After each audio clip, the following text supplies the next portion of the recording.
Channel 79, we're on the record. This is the Environmental Protection Commission, regular meeting and public hearing agenda, Wednesday, November 6, 2019. First piece of new business, EPC 43, 2019, Town of Darien, Weed Beach Park, 155 near Water Lane, proposing trail construction in an upland review area and wetland restoration.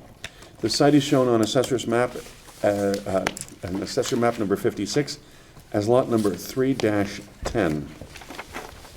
Okay, members have this, I think it's pretty extensive analysis of this. I think we go to public hearing on this, correct? It's entirely up to you. P&Z will have a hearing on the whole aspect of it. Your portion is the trail within 50 feet of the wetland near Brush Island Road, and actually the restoration is regulated also. Who's going to represent the town? Who's going to represent the applicant? I don't know, is somebody, Pam is here? Pam Geary is here? And somebody from Weston and Sampson. Do you want to hear from them? Well, I'd like to get a sense of the commission whether we should have a public hearing on this, being that it is town property, and let's put it this way: the beaches are sensitive territory at this point at this moment, and so I'd like to get a sense of the commission whether we should get a public hearing. Public hearing. I agree. Okay. In looking through very detailed plans this afternoon, getting ready for tonight, I've been down to that property. We've been residents here for many, many years, and we've been down there. We've used those tennis courts, and we've walked in the back. Of course, yeah. It looks like a very worthy upgrade of what is a existing condition that's just allowed to kind of go, let nature take its way. Yeah. And but I'm happy to go along with the fellow commissioners if they feel a public hearing is needed. Michael, how do you feel?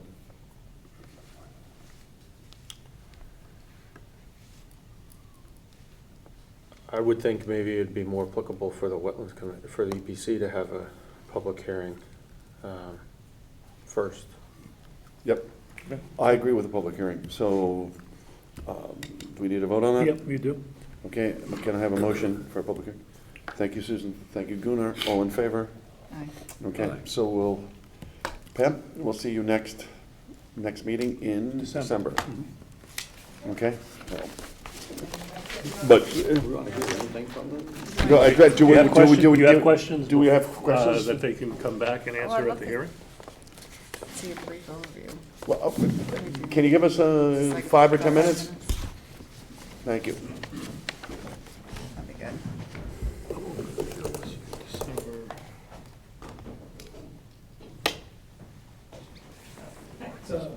Could you go by the microphone, please, and introduce yourself? Yep, sorry. Hello, my name is Jack Reesover. I'm with Weston Sampson Engineers. We're the design firm working on this project. Could you spell your last name, please? Yep. Griesober.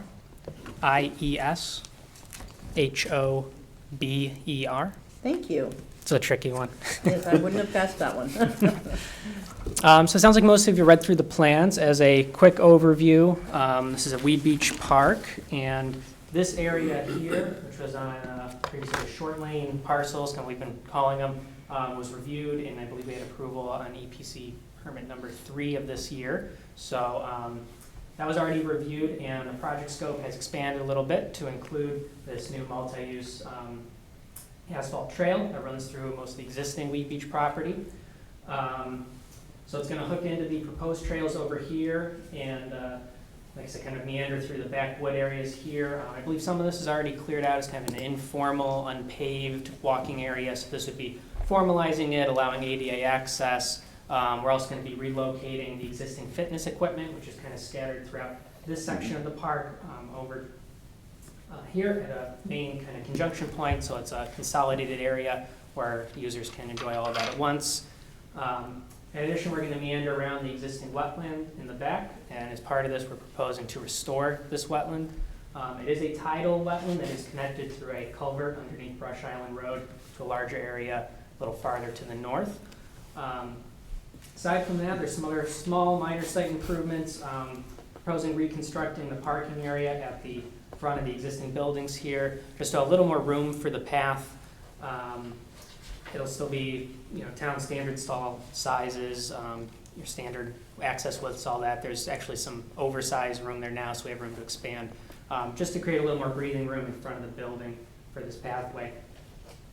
That will also transition into a boardwalk system that we're proposing along the back end of the beach here with potentially some raised platforms to overlook the sound before that continues along and connects into the previously approved short lane parcels over there. I have a question. Yeah. And I'm stealing your question, whichever you're going to say. Pilings for the bridges, For the boardwalks? boardwalks. Yep, we're currently working through design on that. We're looking at a couple different options. We haven't quite progressed those enough to know exactly which system is going to be best at this site, but it's something we're working on at the moment. Okay, well, when you come back in a month, will you have sort of an answer at that point in time? Yes, yeah, we need that done for our planning and zoning submission, which I believe is December 13th. So we have people working on it now, and we should have something ready by the next meeting. Okay, and you mentioned asphalt. Mhm. Is the entire path going to be asphalt? Yeah, for ease of maintenance and access, we propose doing a light-duty kind of pedestrian-grade asphalt path through the back there. It's going to be, we looked at some other options such as stone dust or porous asphalt. There's just some concerns, especially in some of the steeper sloped areas. Well, this all does meet ADA as you increase in slope, especially stuff like gravel pave or stone dust. It starts to erode and rut. It's a lot of maintenance to keep that truly accessible. So we're proposing asphalt at this So stage. if this is a nature path, does it have to be ADA compliant? The goal is to make it ADA compliant so that the most number of users can enjoy it. There's some areas that are a little steeper than others. We looked at doing wood chips and that, which would allow you to have some parts that aren't, but the goal was to make as much of it compliant as possible, like I said, just to allow as many people to enjoy it as possible. What is light tread asphalt? That's just the thickness of the subbase and the thickness of the asphalt itself. For the parking lots, for example, it would be a medium-duty asphalt, which is just a little bit more of a thicker, top course, thicker subbase, just to allow vehicle traffic. For the walking paths purposes, we'd be proposing light-duty asphalt. So what is that, 1.5 inches thick? Yeah, I'd have to Binder check our details, but yeah, it's just a thinner segment. It's obviously a So little. you don't just put asphalt on the ground? You No, put a no, base there's, down. yeah, there's still a stone subbase, and then you have your top course and your wearing course, your binder. So is the sub-base road base? Yeah, it's the same that you would use in a parking lot, it's just gonna be less of it. So, for example, I think light duty is somewhere between 6 and 8 inches, and I'd have to check the details that we worked on for this. So approximately 6 to 8 inches of road base, and then 1.5 inches of asphalt. Yeah, with your binder top, yeah. Thank you. Do you think, have you ever been in Woodland Park? Woodland Park? They have, I think they're mostly dirt trails all the way through Woodland Park, which is off Middlesex Road. And I don't think there's any asphalt trails at all there. Mhm. I think that, have you looked at that?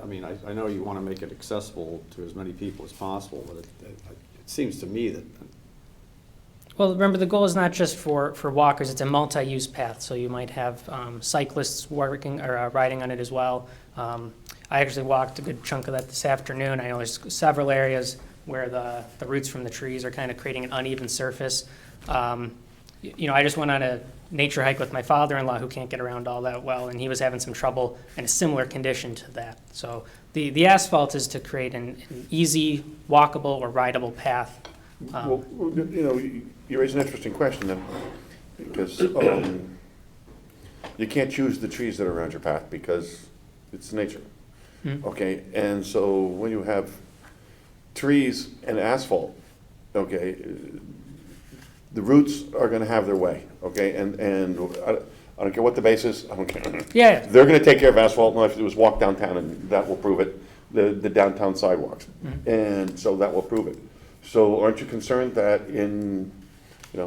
over time, the roots are going to have their way and, break the asphalt and raise it and stuff like that. Isn't that a concern? Yeah, I mean, that's a concern with really any material you choose, though. If you have stone dust or, even just natural dirt, you're gonna have the same issues. I mean, as part of this, we are proposing clearing some of the wood area back there, enough that will allow construction to occur and create a stable, suitable surface. But, So before moving to Darien, I used to live in Greenwich, and Greenwich Point has a substantial nature path, which is 100% compacted earth, I think. It's there. I don't, there was, maybe there was some seashell stone component to have a compacted base.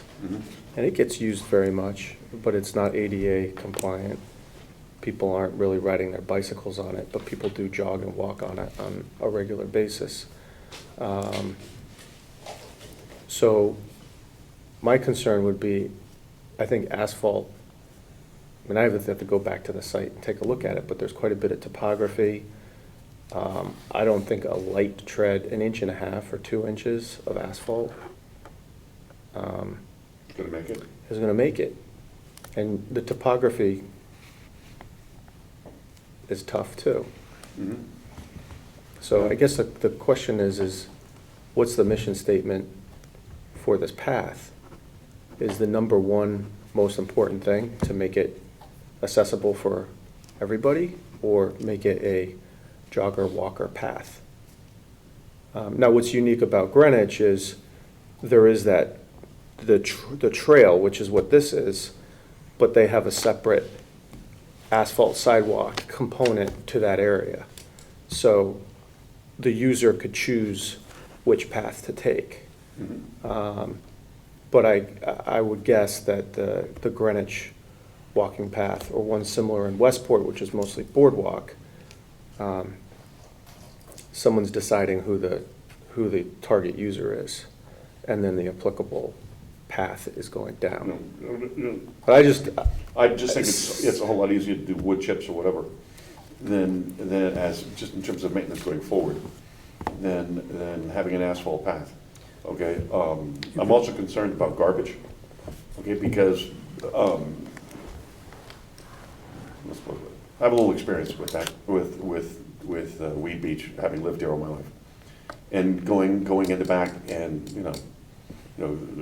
teenagers are gonna drink their beer, okay, and they're gonna wanna get rid of the evidence quickly, and, okay, so, and a lot of that in the back is, I can't say it's readily accessible, but I am concerned about that, so I'll be interested in hearing your comments on keeping that, clean from, because with more pedestrian traffic, you're gonna have more, just more litter, okay, and so, and it is a sensitive area. Brush Island out over there is in the wetlands, and you certainly have coastal areas and things like that, so I'll be interested to see how you handle it. May I speak to the? Of course, please, Pam. Hi, Pam Gary, Director of Parks and Recreation. Could you spell your last name, please? Gery. Thank you. Yes. I just wanted to add that the Parks and Recreation Commission is fully committed to provide ADA access.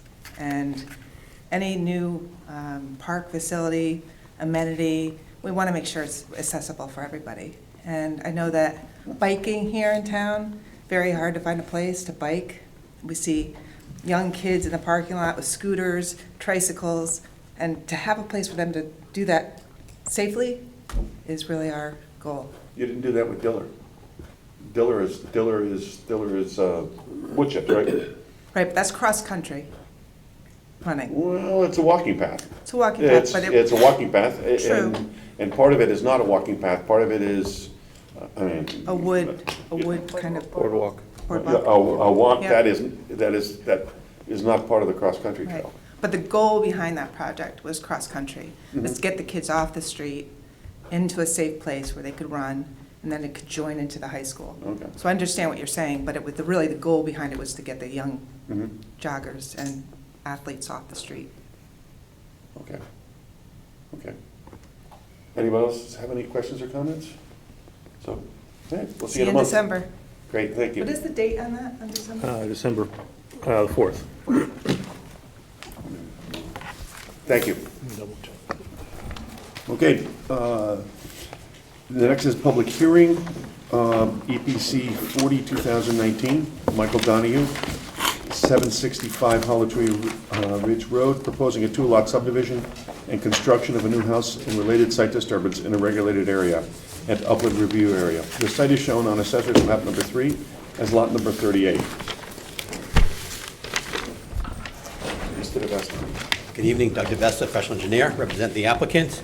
We have a little over 5 acre parcel of land here in the 2 acre zone. We're looking to subdivide into 2 pieces. B1, which is the existing house lot, will be about 2.2 acres, or 2.7 acres, and the new proposed lot will be around 2.2 acres. So we're looking at subdividing into 2 pieces, keeping the existing house and not doing anything with the house, and then propose a new house on the lower lot or the proposed lot there. The property is boundaried by residents on the north, east, west, and the south property with Hollow Tree Ridge Road to the east. Property slopes generally from the north to the south, pretty gently. If you've been out there, it's not really no real steep slopes out there and things like that. The wetlands were flagged by Autotheo on April 1st of this year, and as indicated on my plan in the green, so we have a large pocket on the west side. The property was bisected by a stone wall, a little piece on the south side of the existing driveway, and a little finger that comes down into a lawn area.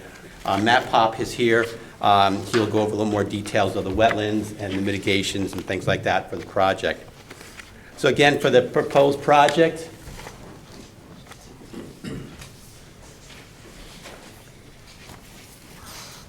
what we're looking to do is, again, keep the existing house on the existing driveway, easy to see on this map here. Comes in off of Hollow Tree Ridge Road, comes across up to the center, a little circle in the front of the house, and then out to the back where the garages are. So that's the existing driveway for the existing house. Because we're looking at subdividing the property, that driveway was kind of come up right through the proposed lot. So we're proposing to construct a new driveway coming in off of Hollow Tree Ridge Road, parallel to the new property line between the north and south properties, coming into the existing cul-de-sac area, turnaround area, and out to the back there. So again, this portion from here to here would be the new driveway.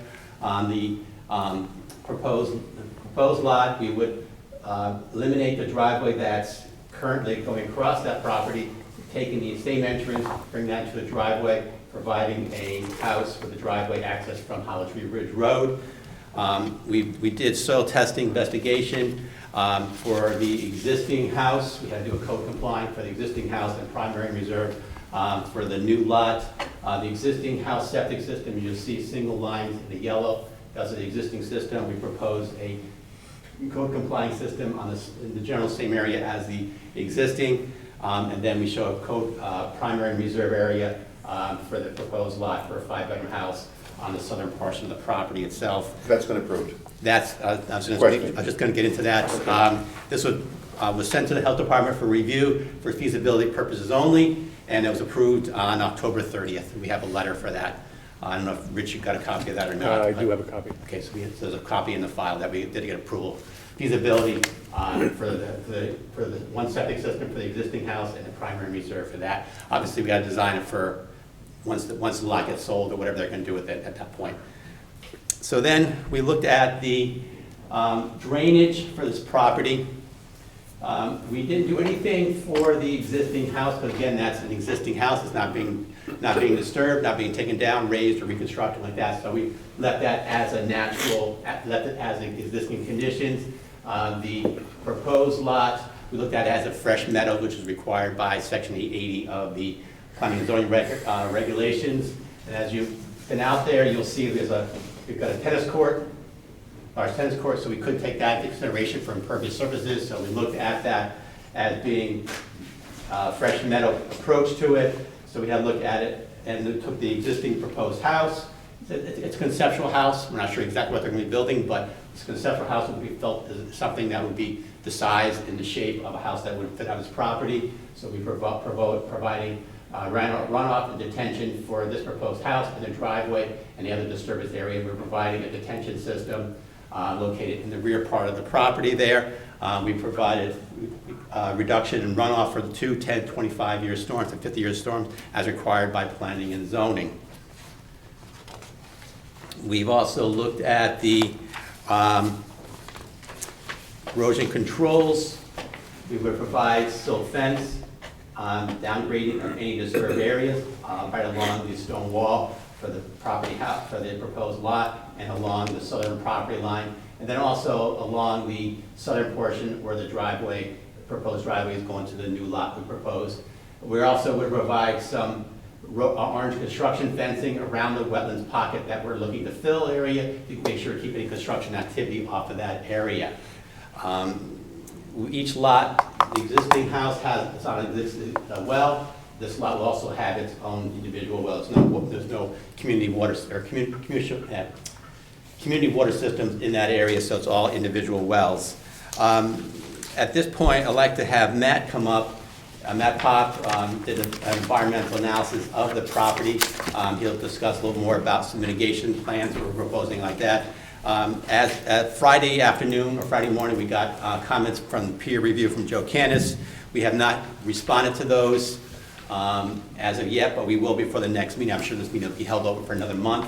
So at that point, we'll address those comments and get Joe's blessing on those things. But after Matt gets up, we'll go over, I can sort of go over and discuss some of those comments from Joe, what we would propose to do to rectify those questions he's got there. So let's have Matt talk. Good evening, I'm Matthew Pop, landscape architect, professional wetland scientist from Environmental Land Solutions. I prepared an environmental assessment report and a mitigation plan.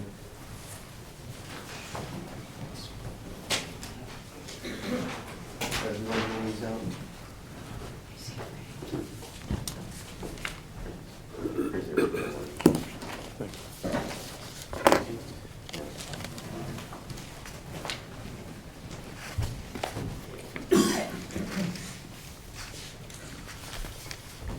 Thank you.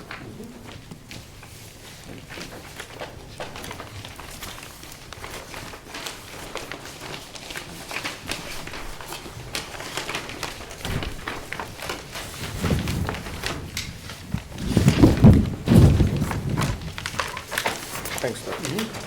Yeah, one more from Kelly.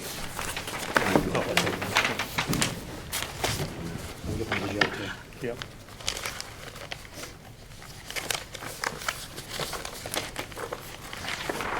As Doug noted, it's a 5-acre, as Doug noted, it's a 5-acre site. Hollow Tree Ridge Road is over here on the right. The existing house is located here. There's a driveway that comes, existing driveway that comes up through the middle of the site, up to a kind of a circular drive here, and there's another circular drive here to the garage area. There's a tennis court located here. Lawn area throughout the eastern half of the site. Some large oak trees, magnificent trees on the site. There's site slopes generally from the northeast down towards the south, gently sloping. There's 3 wetland areas on the site. The largest one is there's a wooded wetland along the western property. There's a water course right through here. It flows down to the south. It's wooded. It has red maples, pin oaks, hickories, hollies, beech, ironwood, spice bush, clethra, winterberry, blueberry, some fern, cinnamon fern, hay-scented fern. There's some invasive species, garlic mustard, bittersweet, multiflora rose, and privet. Right along kind of at the edge of the wetland, there's a stone wall in the rear of the property here. So that's a larger wetland.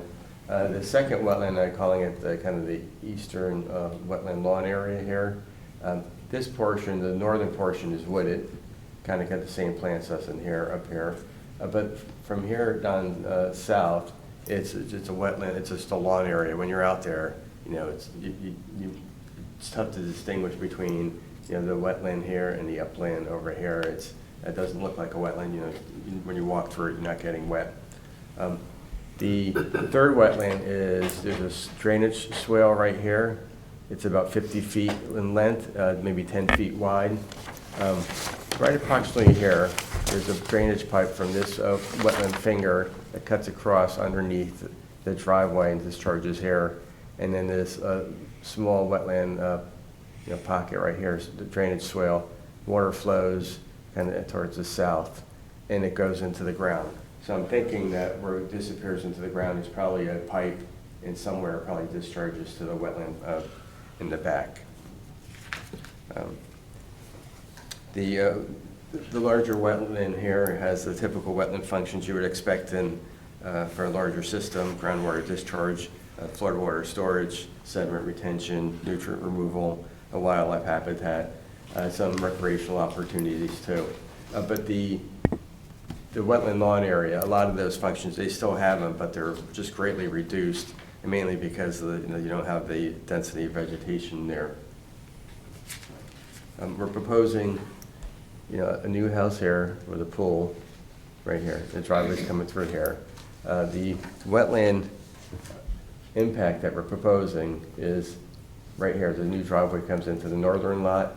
We're proposing 1,250 square feet of wetland disturbance for the driveway. Kind of bisects this wetland here. There's no wetland disturbance on the southern lot. To offset that 1,250 square feet of wetland impact, we're proposing to create a wetland very similar to the one we're filling here, just by lowering the grade, matching the elevation of the wetland here, just matching this grade here, and still keeping it a lawn area, and then having plantings in the back, hollies and winterberry shrubs. In addition, this wetland here is about the same size as this here, so it's a 1-to-1 ratio. But in addition, in the back of this southern lot, we're proposing a second mitigation area here, and that would be created again by lowering the grade, somewhat matching the elevation of the wetland. But we would connect the water that flows through that drainage swale that goes into the ground, we would just grade it so that it would sheet flow into this wetland creation area. And this one would be maintained more naturalistic. You would have a meadow area with, there's 3 trees, 3 pin oaks that are proposed around it, and some shrub plantings in the back. We have a boulder barrier around this one, kind of to keep the lawn area from encroaching into that. So all in total, it's just slightly greater than a 2-to-1 ratio of wetland disturbance here to wetland creation area 1, wetland creation area 2. And again, both of these are about the same size. I think this one's just slightly larger. And I think Doug was going to try to get some of the footing drains from this site, from this new house, to drain into this newly created wetland here. We also have, I didn't mention it, but we do have a tree up here, a deciduous tree. So we're proposing 4 deciduous trees and 14 American hollies at the site. So we're proposing a number of trees. A few trees are coming down. I think there might be 7 or 8 of them. We're proposing more than that. So again, the goal was to create a 2-to-1 ratio with the wetland, filling to and creation to filling, and trying to restore some of those wetland functions, limited functions from the disturbed wetland. And I think that this plan does that, restores those functions. So again, no net loss of wetland on the site. And then again, you have the report in front of you and the plans just submitted. So if there's any questions, be happy to answer them tonight or at the next meeting.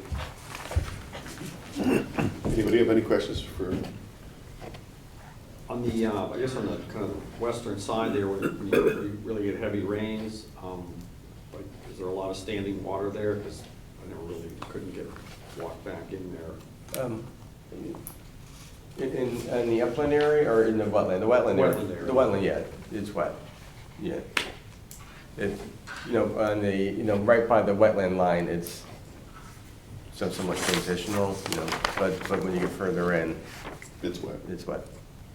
And how about the rock wall and stone wall, will that stay? That's staying. Yeah, we did talk about maybe putting the wetland creation area a little bit closer to the wetland, but I didn't want to touch that wall. I think that wall is a good barrier, and I think that, you know, we didn't propose it to be removed, and I think that should be probably maybe, you know, a condition that stays.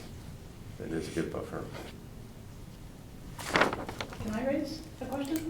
When the commission is finished, I'll introduce you to the podium. Okay.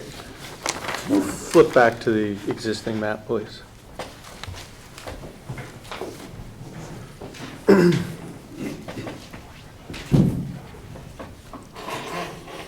Just trying to get orientation of where the existing driveway is relative to the subdivision.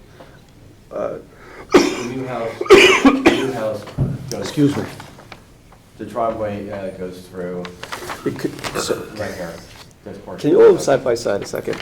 Sorry. Thank you. The driveway is, No, I see the, no, I didn't see this, this is the first time I'm seeing this map. So I'm just looking at the proposed subdivision, the new existing, the proposed hypothetical property, hypothetical driveway, and the new driveway for the existing property, and how it intersects the wetlands. Okay, so then my next question is, what you call the not very wet wetlands, which is a lawn area. Would you characterize that as a lawn area because it has been maintained as a lawn area? absolutely, yes. Okay. Yeah, Okay. yeah. And has a long history, you know, as being lawn. You could tell by the trees that are out there, you know, they're wide branching, you know, they probably, you know, this has probably been a lawn area or maintained, you know, as long for, you know, 30, I would say 50 years plus. And so my question is, what, if you're trying to do some type of ratio of saying, hey, we want to develop the wetland, but we're going to make up for it somewhere else. Why is it that, how did you come to the decision to make up for the wetland where you proposed? Why is it there and not somewhere else, for example? Usually, like, I wanted to kind of match the grades of the adjacent wetland. Match the grade? Yeah, the elevation, but although this would be slightly lower than this one.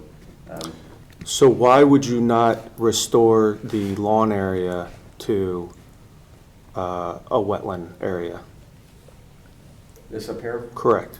But the goal was trying to keep everything on one parcel, all the restoration on one lot. I thought that would be, you know, kind of simpler to, you know, when someone's building this house and the permit, I didn't want some of the mitigation to be on the other property. Kind of makes it a little bit complicated, you know. How does it make it complicated? You know, if the mitigation to restore this is hooked up with this, now you're building this, someone owns, this is under separate ownership. But where's the driveway? The existing driveway? No, the Right here. proposed driveway on the existing property that's not being raised. Where's the makeup for the development of the wetland area? It's on the proposed property, Yeah, correct? yeah, here and here. Yeah. So, I don't know, I guess a question for the commission is, why would, Does make it easier for us to tie it into a new house construction But- versus the ones. but that new house construction is gonna come back to us, right? Uh, And that driveway isn't Well, on that proposed yeah, lot. I mean, it it's would on the come back, existing lot. it would come back if it's substantially different from what's on the plan. But just so I understand, it Well- probably will be different, because that's just a hypothetical footprint, correct? Yeah, I mean, it might come back, it could come back, yeah. But I mean, you would still need to condition the mitigation as part of the subdivision, or as part of the, that's how. it Oh, right. would. But yeah, the individual builder will come back, but at that point, it's an approved lot, and they would be coming back just to demonstrate that they're conforming with what you approved and not trying to put in the house that's twice as big, or Oh, I do understand that. something totally different. I mean, I'm looking at the proposed pool, that may end up with terracing. I think, Kelly raised that issue at the last meeting. It may be different, but hopefully it's substantially what was approved. And then it's basically permitted as of right, Yeah, I understand. yeah. But I like tying the mitigation into one lot, to be honest with you. Oh, well, what I would propose, I don't want to go off on a tangent, we should let other people speak, but I would think that maybe some of the mitigation would be pari passu to the requisite properties. Rich? Well, I mean, right now, it's one property until P and Z approves it. And then, once P and Z approves it, it can be sold off as a separate lot. But what I'm saying is, if you were looking for the EPC to approve a subdivision plan, Mhm. and there's an impact to both of the subdivided lots, there's a change to the wetland in the subdivided lots, that pari passu, something should be equal to both of the lots for the proposed development. I've never- And yeah. actionable development, because I would presume that, Yeah. well, I don't know, what is the stated purpose? I don't, just so the conversation is relevant, what is the purpose of the subdivision? Is the owner going to, let you guys answer the question. What's going on with the development? The owner's not sure if he's gonna be staying here, because this house is not getting too big for them, the children all moved out or whatever, it's getting too big. They may come and decide to move in here and sell this house and move into here. Right. Or build a house for themselves, or they may sit and look to sell both of them, or stay here and sell this lot off, so. Or get the it's subdivision kind of- and sell both lots? Right, that's what I'm saying, okay. right. He's not really sure, but, again, he's looking maybe to downsize from this house to maybe a smaller house on this lot, or sell both of them. We're not really sure, but that's kind of what he indicated to me at one point. So. Yeah, it's a little helpful for me when the applicants come forward and say, we want to subdivide, but we don't know what we're going to do. That's what they're saying. You're making us guess a little bit about what's going to happen down the road as it relates to the wetlands. I think they're just, I don't look at wetland permitting as having property lines, to be honest with you, until, I mean, You're looking at the Well, overall we're- impact. Well, we're just, yeah, correct. Well, but Rich, you're saying, hey, here's a hypothetical house. yeah. The subdivision's approved, the lot gets sold, and someone comes back and says, I want to do something different. And we've approved a driveway, I'm just having a conversation here. We've approved Right. cutting through a wetland area, a lawn area that's now maintained, a driveway. Mhm. And we're going to mitigate or add wetlands to the lot to be developed. Right. So that means we're going to plant some bushes and some trees in the border between the two properties. However, what we've done is we didn't fix the upland, or we didn't fix the wetland area that is wetland, that's been maintained as a lawn area, and we put a driveway through it. So it's interesting, before I came to the meeting this evening, I read Craig Flaherty's report that's posted on the EPC website about increasing, why is drainage so bad in Darien, the impacts of the wetlands in Darien, and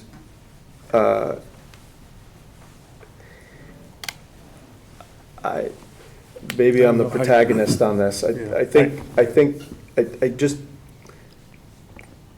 maybe it's a bigger conversation. It's similar to some applications that we've approved recently where the development has been so close to the wetlands, and we've all gone back to those sites and taken a look at it and said, that was maybe a little too close. So now what I'm saying, I'm all for subdivision, I'm not naysaying this, but I'm saying, okay, well, if we're gonna put a driveway through, if this is the goal, then maybe there should be more wetland mitigation or improvement on both the A and the B property. Again, it should be but equal is to it the a property two. line? I don't see it that way, so to be honest, I see mitigation without property lines. Okay. Yeah, I mean, I see what you're saying in the future, but I'd rather, I like the idea of tying it into a lot where a developer buys the lot, for instance. He would come back to you with a plan that has to be, it has to be what, you know, essentially what is approved there. It would have to be that house, the house footprint might be a little different. No, but Rich, I agree with Yeah. that. But what I'm saying, maybe I'm failing to describe, is if the A property is the farthest north property, okay? That's a proposal for a new driveway through a wetland. They could, well, And they're looking for the EPC to approve the application. And we would be inclined to say yes, or I'm not gonna say that. If we were to vote on that, I would say, well, maybe we should think about rejuvenating the lawn area to an upland, to less of an upland area and more of the wetland, or whatever it wants to be. So there's some impact directly correlated to that property. In addition, the southerly property, the applicant has proposed to also improve the wetland and add more wetland to the property. That's my point. Not, okay, we're gonna add a little something to this property here that we're gonna subdivide, and someone's gonna come and do future development, and then we're gonna move this driveway, an asphalt and impervious surface. Create a new driveway. Right, and create a new driveway. I understand your point, I guess I have to think about it. yeah, I mean, I see a 2-to-1 ratio. I mean, I We got think, your point, I yeah. think, and maybe We'll let's discuss take a it. look at it and discuss it and maybe come back. I mean, you could eliminate, instead of doing it, creating the wetland, one of those two, and put it up north adjacent to the other wetland. The septic's up here. Yeah, It's a little bit well, that's true, concerning, yeah. so. But I got your point, though. So. Okay, changing topics because we're gonna do, oh, I have a sorry. question about the new property will need its own well. correct, Where will that go? is on this plan.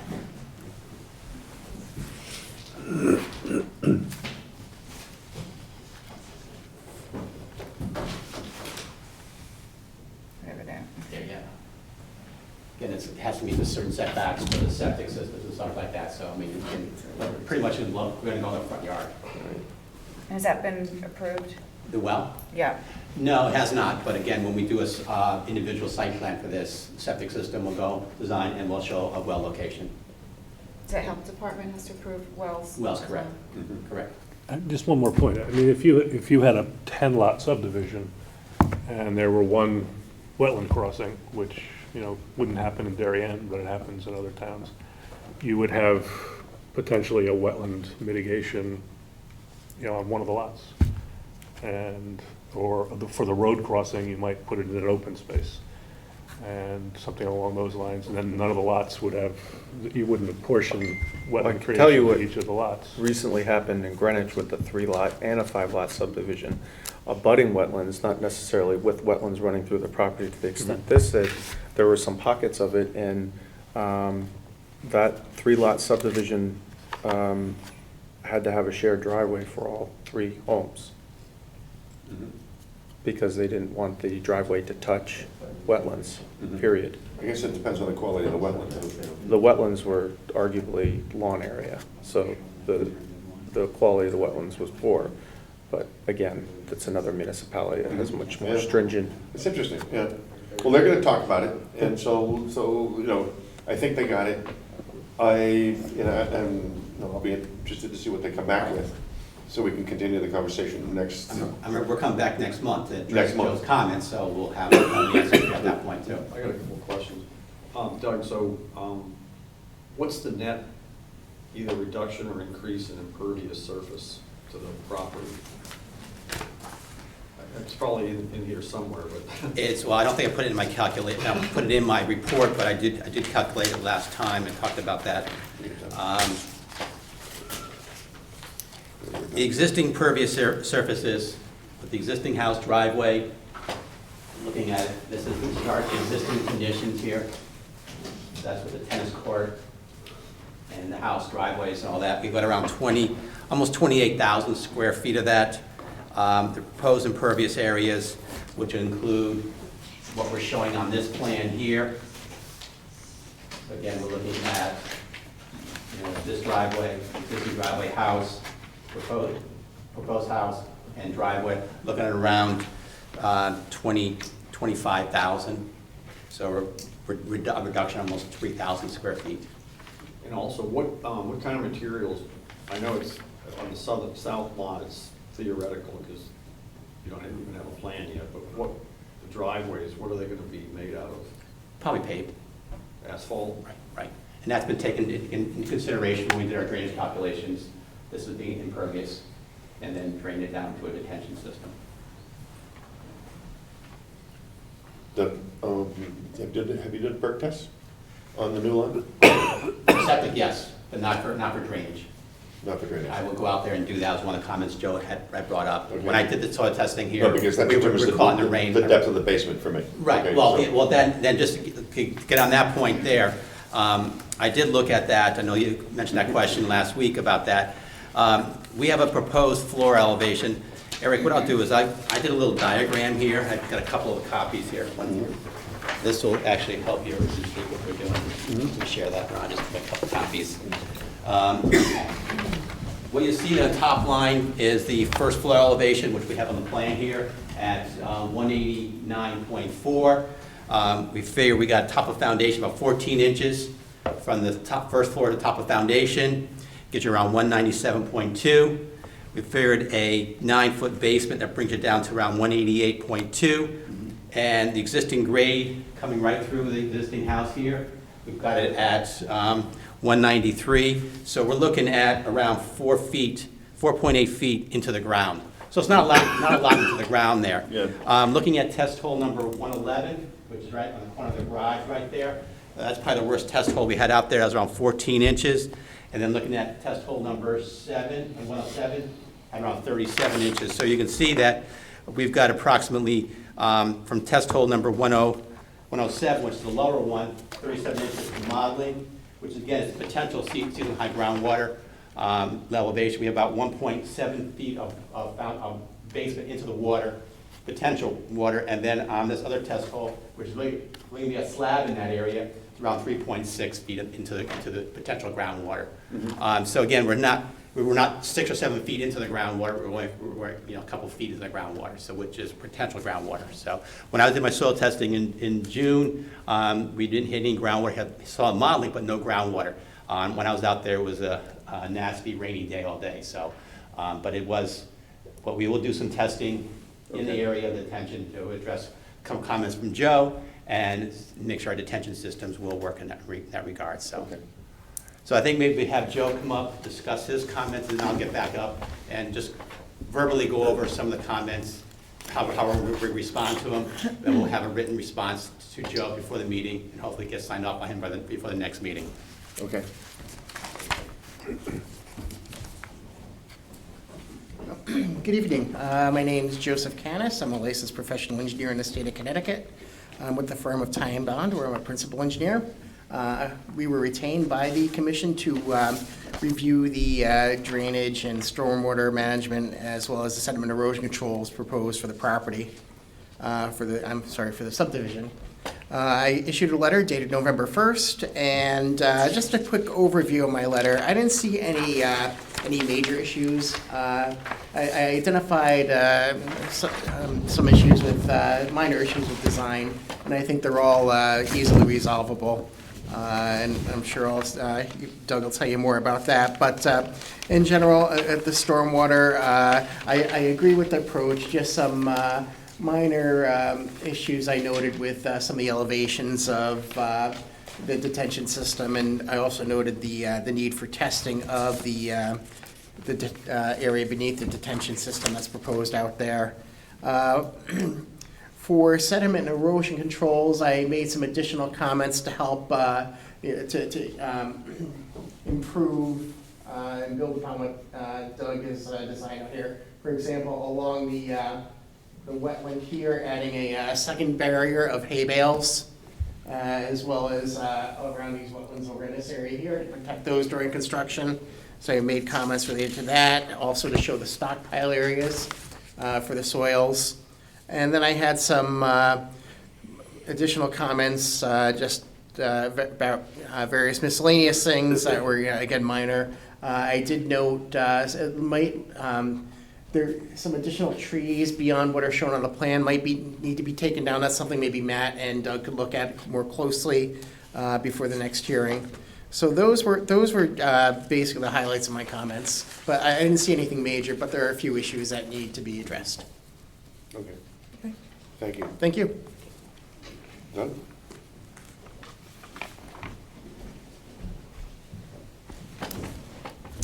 Okay, like Joe said, that the comments, really, there's nothing, I think everything's addressable, and we will make revisions to the calculations,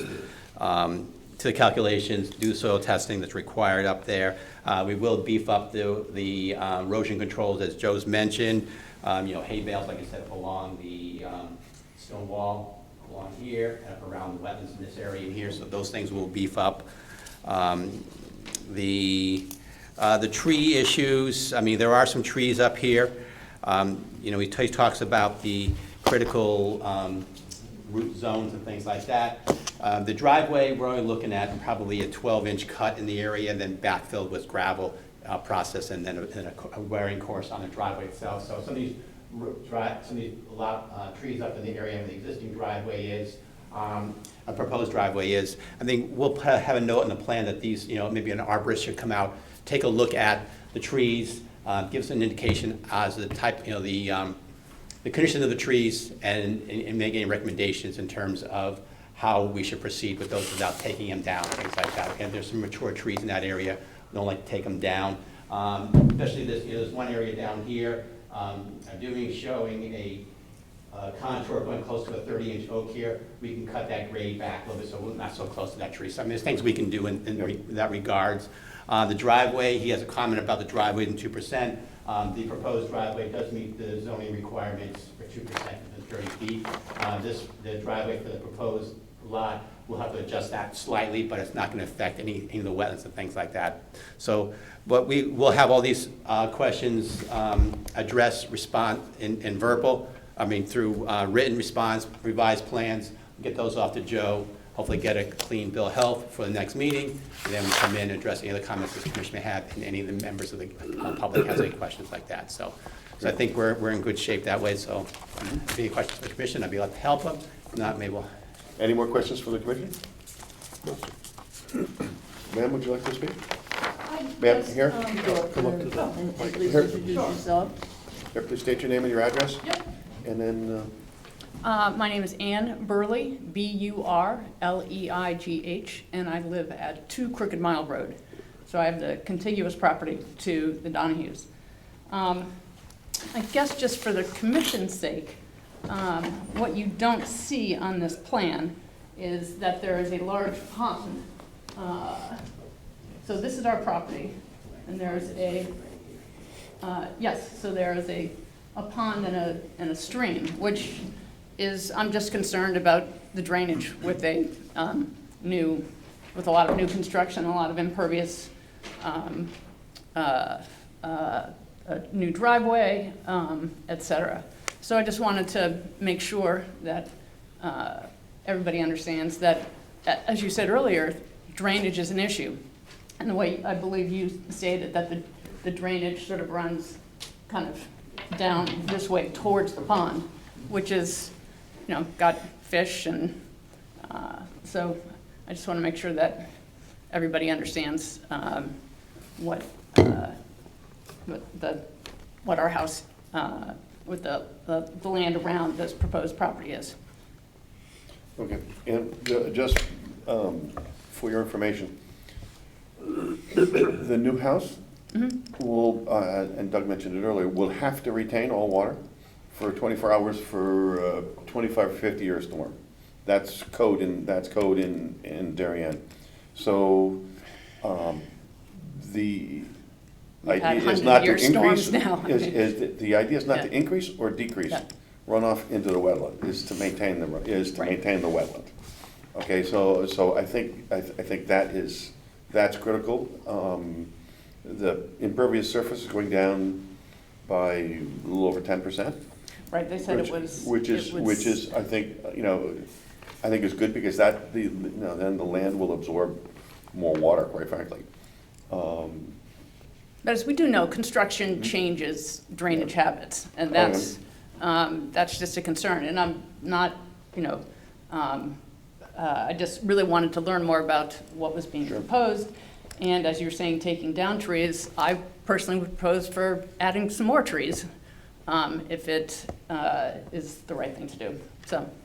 Well, they're gonna come back with a plan later. This hearing will be continued until into December. And, I think there are gonna be some modifications to the plan. And I would certainly invite you back to come back and see what. I'm very what they're open-minded. I just propose. wanted to make sure, it's just interesting that if you haven't been to the property, that you don't see that there's quite an active stream and pond that's right there. Speaking for the commission, I can't speak for all my commission members, but typically I know they walk the property. Yeah. Okay, and so they walk the property because there's stuff that, as good as these plans are, you just have to get a feel, have to get a feel for it. And but anyway, thank you for your comments, sorry. So, what happens with the pond? When it overflows? Okay, so it does overflow? Yes, and part of it, there's a dam, and it actually goes over Hollow Tree Ridge Road.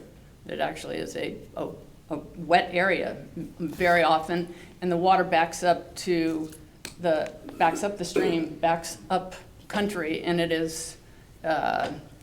is quite a wetlands for a while. You mentioned you'd like to see some more trees. Where would you like to see them? It's, let's see our plan. It's hard to tell where. This is all your copy. Yeah. From here, what was your copy?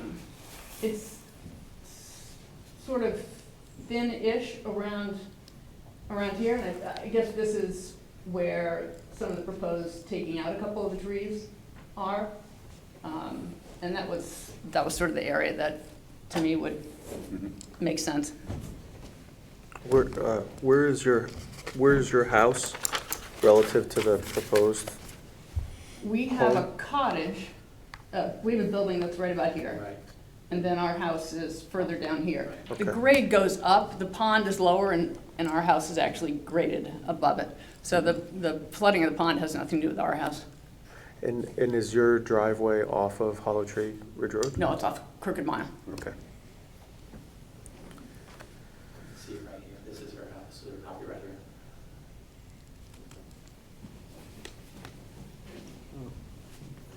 I'll get my binoculars. Yeah, I know. It's on my plan, but- Thanks, Doug. No, and a point to make is Matt and Doug are great. They make themselves available. Rich has all the information per the Rich is my best applicant. friend. There you go. I'm sure you can email, call these guys up, and they can answer your questions, walk the site with you, talk to your neighbor. If you have concerns, they're all here. Yeah. No, I appreciate it.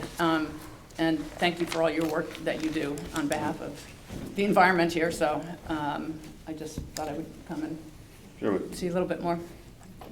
Listen to Michael. Michael said, hey, Yeah. these guys have telephones. Yeah. Sure to give them a call, ask them questions.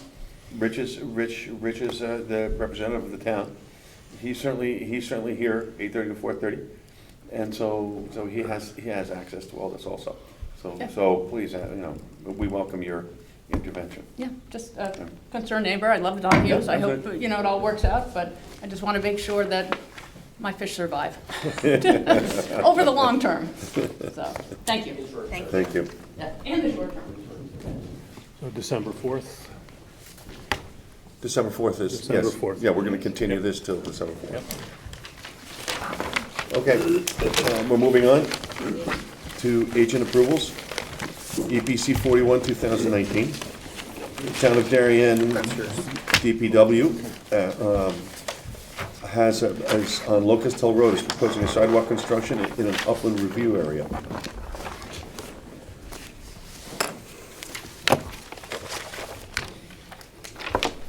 everybody have that? Yes. This is actually near and dear to my heart. I walked that section for probably 20, 25 years. Early in the morning and late at night going to the Darien train station. So very familiar with this, and yes, it's probably an extension of the sidewalk that goes to Tokenic School, because there are kids that walk that, going to Tokenic School.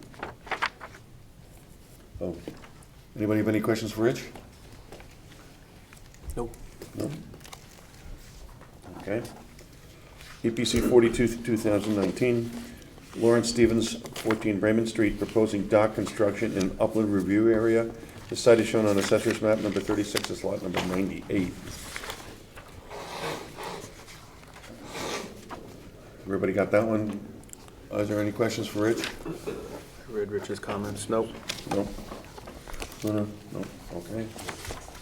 Next one is EPC 44, 2019, Kristen Jordan, 19 Renshaw Road, proposing repairs to a retaining wall along Stony Brook. The site is shown on Assessor's Map number 41, is lot number 89.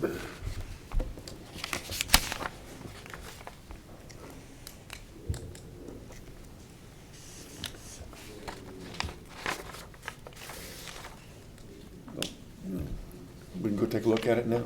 I mean, right here. I don't have a problem with it. And anybody? Anybody else?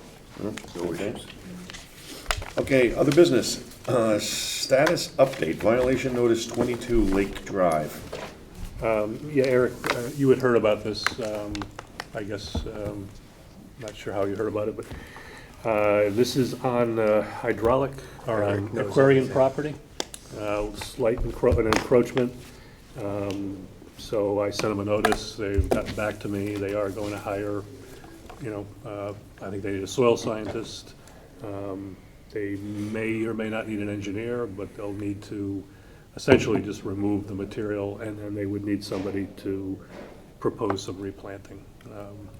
And there's a shed that needs to go, which does not meet, it's not really a wetland issue, but it's, doesn't meet zoning, so they're just gonna get rid of that.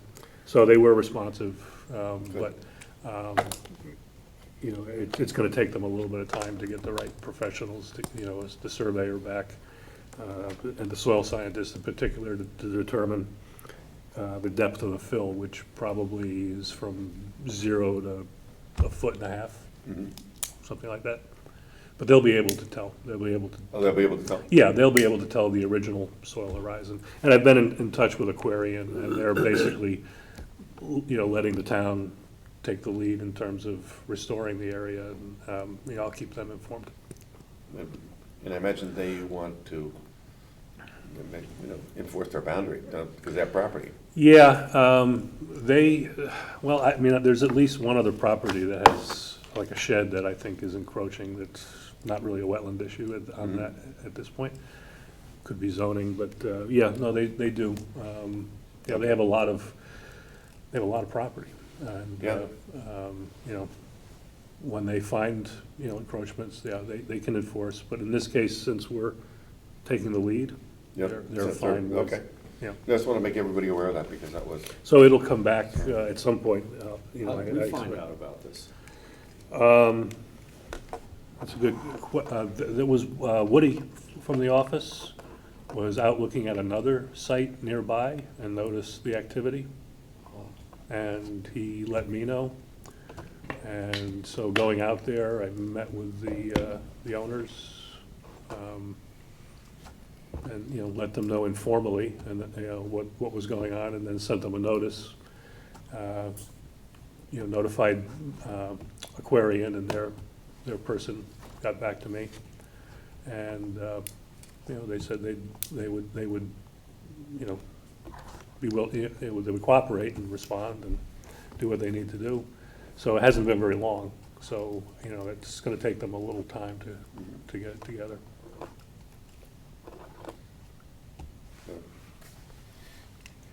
Okay, discussion of watershed stewardship education program. Rich, Jim Millard, and Susan and I met, and using Susan's brochure. We've made some editing changes, and Susan's working on that. Once she gets that, I'll probably distribute that to the entire commission, just so you guys see what we've done, and so for some final, comments and things like that. And you'll let us know. I'm hoping to have some time next week. Good. I just have not around this weekend. Yep. Trust me, we all understand being busy. All right, moving on, the 2020 meeting schedule. Everybody got that? Please put that on your calendars so that we can go ahead. Okay, then we Well, have... you need to adopt it. Oh, okay. Yeah, and then, Can I have a- and hopefully the rooms, if there are any changes, because rooms you might get bumped during Budget. during the budget. Yep. Yeah, I anticipate that might happen, so we'll just, but We'll we deal need, with I that. need to We'll file, deal I need with to that. file it with the town clerk, so you need Yeah, to so we, adopt it. okay, can I have a motion to approve the 2020 meeting schedule? Thank you, Susan.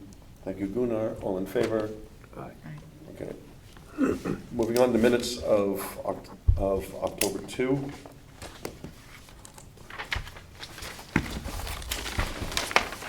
Everybody got this? So, Two simple Oh, typos okay, for you, Rich. Great, thank you. That's it. For me. good. Anybody have anything else? Okay. With those typos, can I have a motion to approve the minutes? Thank you, Michael. Thank you, Gunnar. All in favor? I think I have to abstain. I know. Okay. One abstention. Okay, with that, can I have a motion to adjourn? Thank you. Thank you, everyone. Everyone seconded that one. All in favor? Aye. Okay, thank you.